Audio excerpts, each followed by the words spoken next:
All right. Hi there, everyone. I'm Olivia Radcliffe, and I am here with the amazing Dan Yasenchek. Dan, do you want to go ahead and give us your title? Who are you? What do you do? I am the Technology and Development Manager at eBeam Services. I've been at eBeam for over 20 years now, which means that I've seen a whole bunch of really cool things from really smart people. And I just try to hold on to the 10% of the knowledge that they have, that they've shared with me, that I can actually understand and share it with others to help, get new products into production. Love it. Sometimes they work, sometimes they don't, right? Yeah, exactly. So today we're going to talk about diamonds, gemstones. Just talking about diamonds just seems like a good conversation. So, So it seems like a very multifaceted oh conversation. gosh, is that how this is going to go? Okay. So yes, let's talk about irradiating gemstones. Why would anyone irradiate gemstones to begin with? The main reason people irradiate gemstones that are jewelry is to change color. So the two most popular things that are irradiated are topaz and diamonds, and they're both to go ahead and change the color. Diamonds are what we work with largely, and the two colors that will happen is blue or red if you do an extra heat treatment step. Okay. Red. Can you get Pink, pink? pink, Can you get pink, pink? maybe pink. Maybe it's more pink than red. Okay. Okay. Okay, good. Um, so what other are there any other purposes to irradiating gemstones? The From the gemstone specific, I would say no. I think diamonds have other unique aspects in them that if you do irradiate them, you can potentially get different properties.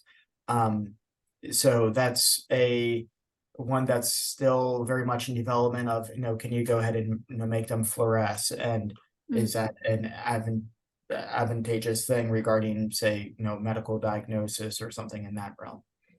okay. So what's the process for actually irradiating gemstones? What does that look like? So the actual process is particularly boring, and we actually call it static radiation Super because it's not boring. even moving. Yeah. So we actually put the diamonds in our case on a cooling plate. It's a water cooled plate that has nice flat surface, so we put quite close to the beam, and we have it qualified so there's a nice even dose distribution in this area along the length and width of the beam. Part of the challenge in getting that even dose area is that while we scan in one direction, so that part's very even, the other part is more of a kind of a normal distribution curve. So we can only go out so far from the center of the beam before you start seeing a drop of dose that's, say, more than 5%. Um, as you get obviously less dose, there's less color change, and that all plays into the quality or the consistency of the Mhm. gemstone. But yeah, from our standpoint, we're delivering somewhere in between normally about 5,000 to 10,000 kilogray. Uh, to put that in perspective, when Big we range. go ahead and sterilize something, we're talking about 20 to 40 kilogray. So that's the reason we do this static radiation. So we're putting, again, those diamonds directly under the beam. One of the things that works out very well with diamonds is they're extremely conductive. They transfer that heat really well. Um, Topaz, like I said, is in E-beam's kind of history used to irradiate topaz. Part of what you want to do with topaz is irradiate it at 10 MeV or 20 MeV, which E-beam has 4.5 MeV accelerator, so that doesn't work well with our current capabilities. The other part that you have with topaz is that it doesn't transfer the heat very well, so you have to beam it very slowly, Mm. otherwise it'll fracture. Um, Another aspect of it is at those energies, and once you're above 10 MeV, now you can do radioactivity. So, it's something that there's a whole procedure with the NRC to go ahead and evaluate, hey, is there any radiation emitting from the topaz? With the diamonds, that's not an issue at all. We're not a high enough energy. We don't need to be at a higher energy. And then that isn't a concern at all. So Good. No radioactive engagement rings or anything like that. no. That Just might make radioactive marriages.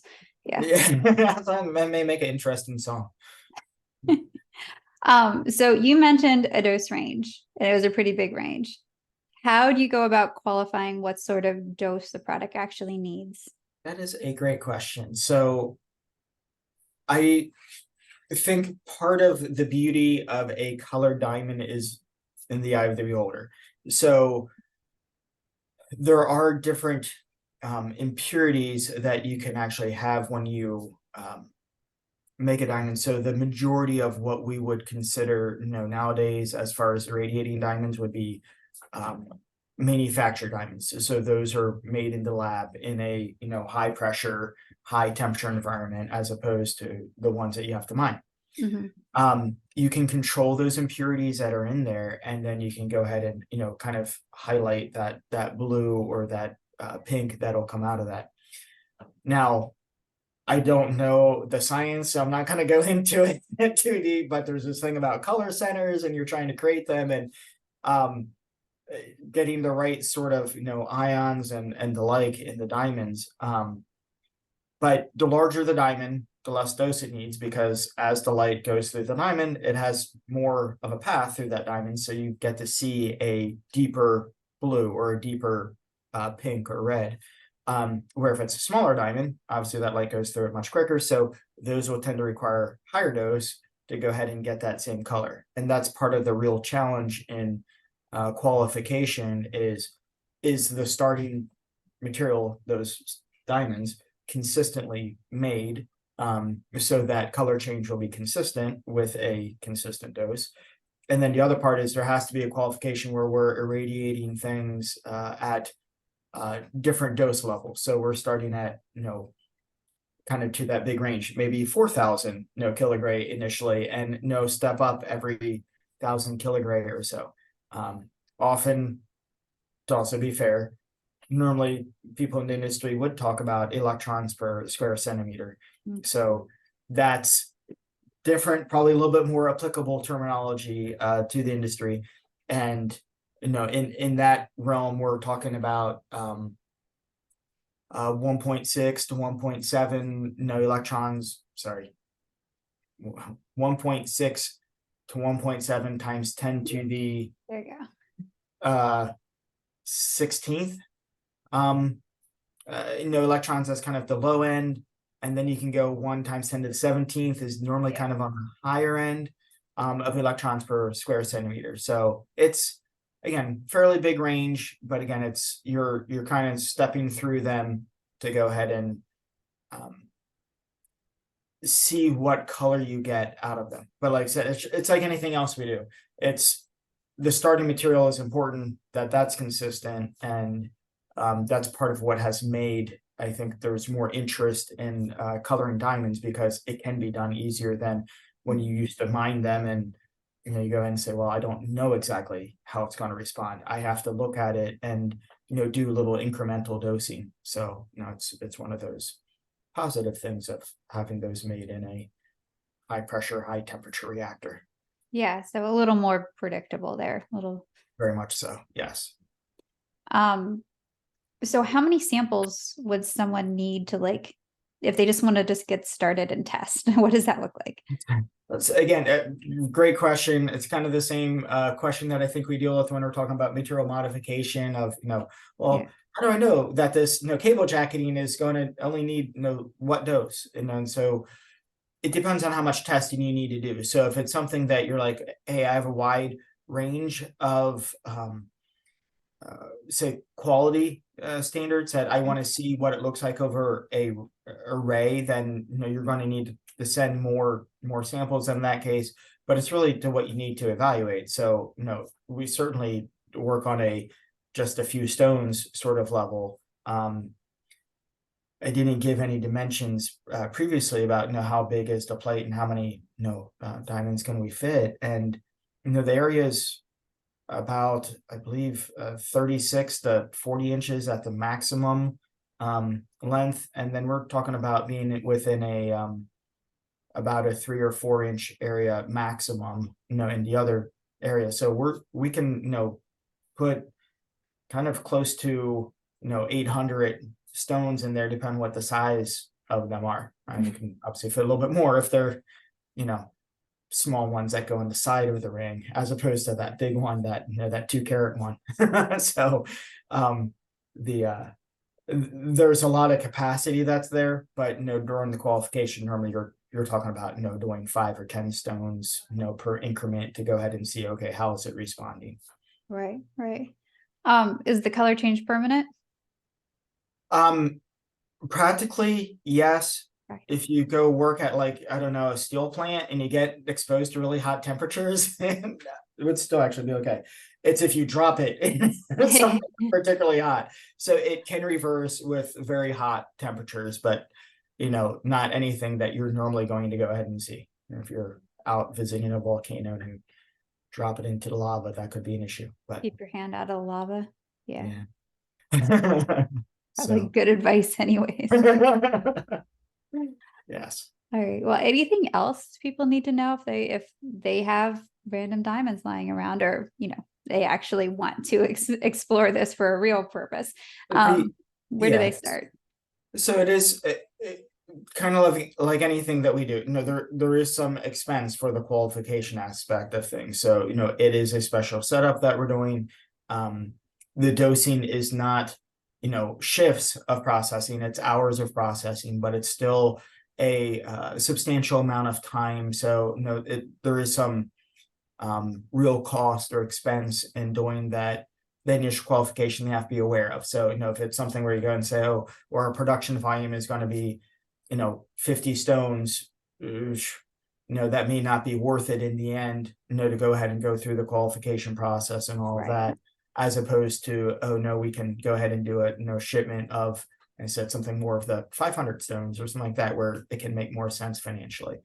So I say that from the, sometimes I think it's not the accelerators we have here are not, a lab unit or something like that. They are, surrounded by a concrete vault that has 8.5 foot thick walls and sections, and it, gets smaller. And, uh, as the bounces of the x-rays happen and the like, and, we're processing, very high volume, here. So again, from the perspective of, it's not a small accelerator. It's not a couple kilowatts. We're talking about we have the ability to put well over 100 kilowatts into the process at a time, and that's part of the kind of the uniqueness of being able to process the stones. Is it's something that we've learned how to cool them effectively, and how to really process them efficiently. But it comes at a, hey, you need a quantity to make it make sense. Right. So I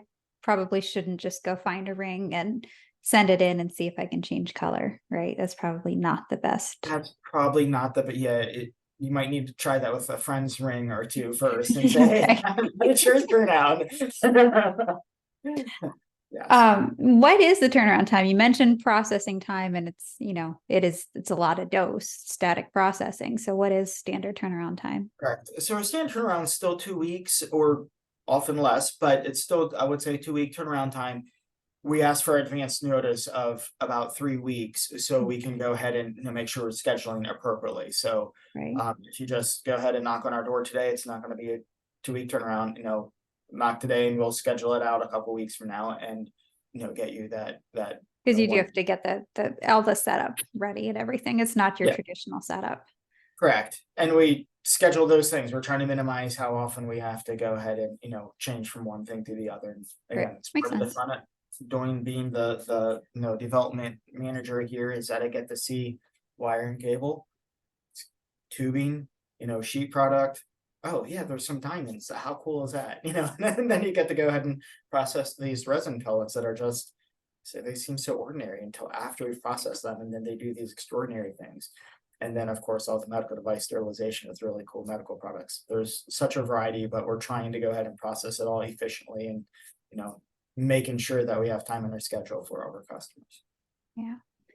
All right. So last minute tips. What is helpful for you to know as tech services people call in and they want to start doing some exposure trials, what information do you need to know from them? I think understanding what they want to do or achieve, in the end, is it, I said, is it just a one-off? Hey, we want to go ahead and do this and try this out and see if there's an offering we want to do for a special occasion. Okay, great. That's one thing. I think on the other side of it, if it's hey, I want to do something consistently time and again, there may be a little bit different approach on those two things and how much qualification do you on the one versus the other. So I think that's, understanding the real need of the customer is such a important part, because there are ways we can be flexible in what we do. Okay, great. Well, thank you so much, Dan. And thank you all for listening in. If you have any questions for Dan, want to go deeper on the topic, you can fill out a contact form or schedule a call at ebeamservices.com, or you can reach him at ebeam@ebeamservices.com via email, and he'll get right back with you. All right, take care.